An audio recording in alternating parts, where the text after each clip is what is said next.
संत शिरोमणि श्री रविदास मंदिर ट्रस्ट पर श्री रविदास रामायण कथा का हुआ समापन। बड़े ही हर्ष का विषय है कि प्रतिवर्षानुसार इस वर्ष भी संत शिरोमणि श्री रविदास मंदिर ट्रस्ट वार्ड नंबर 1 कुमराज पर रवि ज्योति सत्संग ट्रस्ट समिति द्वारा रविदास रामायण दिनांक 12/9/2024 से दिनांक 18/9/2024 तक समय रात्रि 8 बजे से रात्रि 11 बजे तक आयोजित की गई है। रामायण का शुभारंभ मंदिर ट्रस्ट के संस्थापक रामदयाल खरे द्वारा संत शिरोमणि रविदास जी को माल्य अर्पण कर किया गया।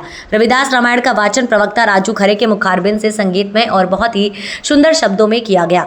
समिति के सदस्यों द्वारा मंदिर ट्रस्ट के संस्थापक रामदयाल जी खरे एवं मंदिर ट्रस्ट के अध्यक्ष शिवलाल बारोलिया जी का माला पहनाकर स्वागत सम्मान किया गया। कथा में मुख्य रूप से संत श्री रविदास जी के जीवन एवं संघर्ष की व्याख्या की गई, जिसमें बताया गया है